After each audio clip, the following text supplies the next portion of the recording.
Hey, I'm Niranjan Kumar. I'm a medical student here at the University of Michigan. And today I'll talk about our project on impedance-based navigation in the brain.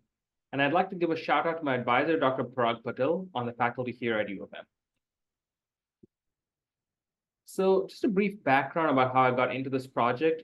I was a software engineer before medical school, and I'm really interested in applying computer science techniques, including algorithms, AI, et cetera, to the practice of healthcare. And I'm also find the brain to be a fascinating organ. So this project combines those two interests. This is primarily a research project, and our plan is to publish our key findings to peer-reviewed literature as we go. This is the first of those, and it's currently in submission. So from an innovation standpoint, what's the problem you're trying to solve? What's our opportunity here?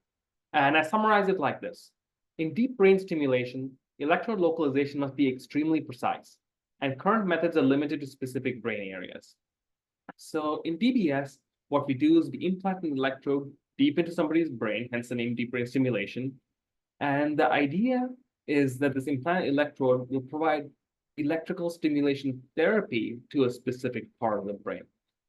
So the patient's neurologist will program what kind of therapy should be received. So this would be things like the voltage, the frequency, what pulse waveform you're using, and where we put the electrode. That's what we mean by localization here. Where the electrode ends up matters a lot. If you're off by a millimeter or even half a millimeter, DBS simply doesn't work for patients. So it's important that we are precise. And this is really hard to do because to put in an electrode, you had to drill a hole in somebody's skull. And when you do that, air rushes into the intracranial space. There's some bleeding. The cerebrospinal fluid moves around, and the brain itself is really soft. It's actually thinner than the consistency of jello. And gravity alone is enough to deform the brain by a couple of millimeters. All together, these errors only total about a couple of millimeters. But like I said, we need to be even more precise than that for DBS to work well.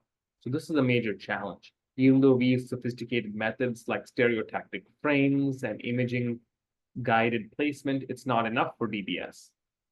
So several methods have been developed to address this issue. One of these is called microelectrode recording. What that is that before implanting the final DBS electrode, the surgeon puts in a thin recording electrode to sample the electrical signals coming from the part of the brain that they're targeting. And certain anatomic features in the brain have characteristic signals that can be picked up by this recording. So for example, in Parkinson's disease, the subthalamic nucleus, when you record it with the micro recording electrode, you get a characteristic signal. And that helps the surgeon make sure that they're placing the DBS electrode in the right place. Another method that exists is intraoperative MRI, which is exactly what it sounds like, where you bring in an MRI machine into the operating room, continuing to maintain sterility, and image the patient in the middle of brain surgery. And while this has shown some success in certain DBS centers, it is also quite challenging. First of all, it's very expensive. MRI machines are expensive as they are, but also to come up with the machinery to bring this in safely into an operating room is quite challenging, and this doesn't scale. And also, when you image the brain, there's a lot of hardware. There's a stereotactic frame anchored to the patient's skull. There's the electrodes themselves, and all this metal produces artifacts that make that MRI notoriously hard to read. So current methods are quite limited. And what we propose is a solution where we use electrical impedance measurements to precisely localize an electrode anywhere in the brain. So to briefly touch upon how this works, before the surgery, we get a DTI. This is diffusion tensor imaging. It's a specific MRI sequence that is optimized for imaging how water moves in the brain. At each location in the brain, we get an idea of how water diffuses and what direction this tends to diffuse in. So from this, we can compute what we call a water self-diffusion tensor field. And based on some interesting literature that's been published in the last couple of decades, it's possible to convert that water diffusion tensor field into an electrical conductivity tensor field. And that's really valuable because if we know how the brain transmits electrical charges, that's what a conductivity tensor field is, then we can use physical modeling, computational modeling, to model what kind of impedance will be measured by an electrode. If we know its geometry, where it is in the brain, and what kind of voltage and or current it is emitting. So that's what we see here on my diagram. We have the conductivity tensor field, the estimated location, and then the model to get predicted impedance. We use FEM, or finite element method-based modeling. This is a commonly used method for physical modeling in many branches of engineering and physics. And then the important thing here, and the whole point of this project, is that the estimated location is not the true location, because it's really hard to know exactly where the electrode is for all the reasons we just talked about. So we measure the actual impedance in the brain using the recording electrode, and then compare that to the predicted impedance using an algorithm to get a highly accurate estimate of the true location of the electrode in the brain.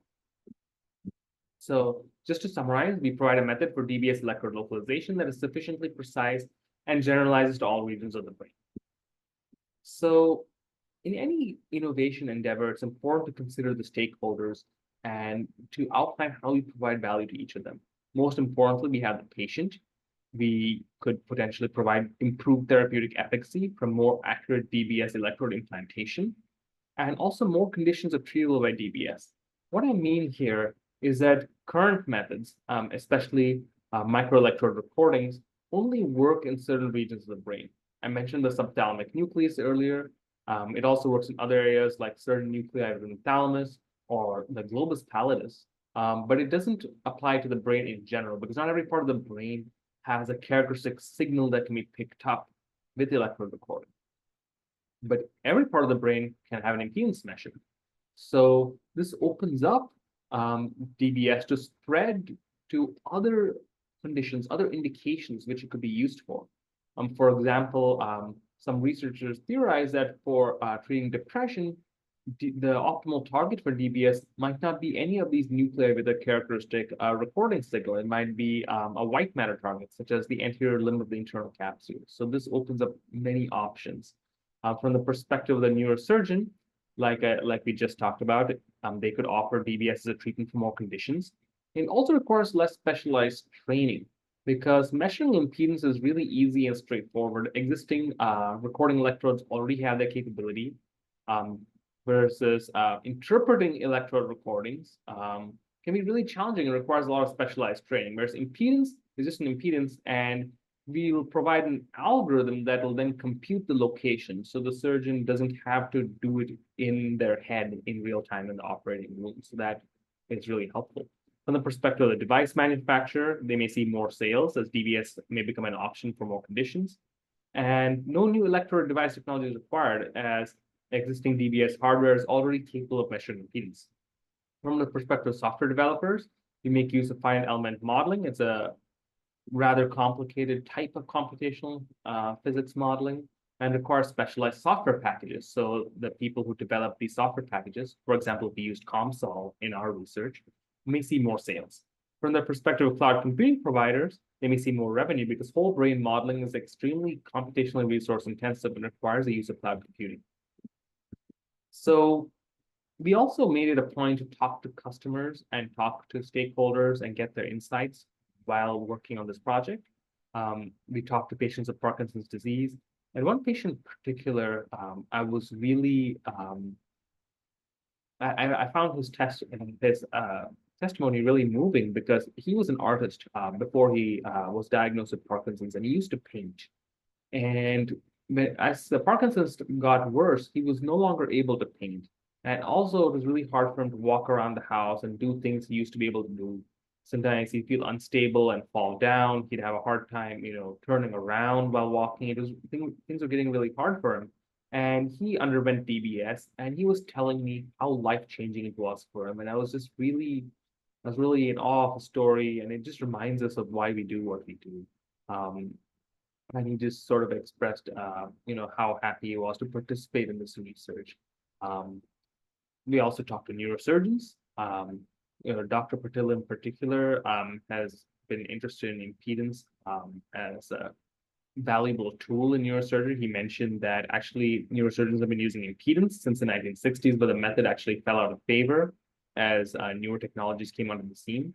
And what we're doing today is we're using new technologies, like we're using DTI, we're using finite element modeling to do more with impedance today than what they could do back in the 60s. And the hope is that we'll perhaps contribute to a resurgence of this technique, albeit at much higher resolution and with the capability to predict location. Um, we also talked to an anesthesiologist, and he was talking about how DBS can be really valuable in treating intractable pain. And pain is actually one of the symptoms of Parkinson's disease. It's not often the most talked about symptom, but it is a major drag on the quality of life of some patients with Parkinson's. And small adjustments to the location between implant electrodes and deep brain stimulation can actually make a real difference in terms of pain. And I found that really fascinating. And that is something that we hope to explore further. So from the innovation standpoint, the competitive advantage of the work we're doing here is that first, unlike microelectrode recordings, it can be used in any part of the brain, not just places where there is a characteristic signal that can be easily recorded. Second, unlike intraoperative MRI, the impedance-based localization is much cheaper, and it's not limited by artifacts, metallic artifacts on magnetic resonance imaging. And the solution is implemented in software, so it's really easy to update our technique and update our algorithm without requiring any new hardware. The market size of deep brain stimulation was over $1 billion in 2022, and it's estimated to grow at almost 10% annually, so a huge market here. Current indications include Parkinson's disease, dystonia, tremor, and a couple other movement disorders. But over the coming years, it's poised to expand to indications such as depression and obsessive compulsive disorder and many others. So this is really exciting. And from the perspective of intellectual property, our overall approach will be published to peer-reviewed journals because we want to encourage innovation in the field and get this technique to be used more widely. And we'll also consult with the U of M Innovation Partnerships Office for any licensing or commercialization issues that may arise going down the road. In terms of future directions, there are just so many applications of this technique, being able to model non-invasively from preoperative imaging what the electrical conductivity tensor field in the brain is useful for many things beyond deep brain stimulation. It can be used for EEG source analysis, for transcranial magnetic stimulation. It can be used to guide electroconvulsive therapy. There's so many potential applications. And another thing that's really exciting is perhaps changes in impedance to be related to diseases in the brain. So far, we are relating impedance to what we find on imaging before surgery, so it's really anatomical. But disease states could also have characteristic changes in impedance. That's really fascinating.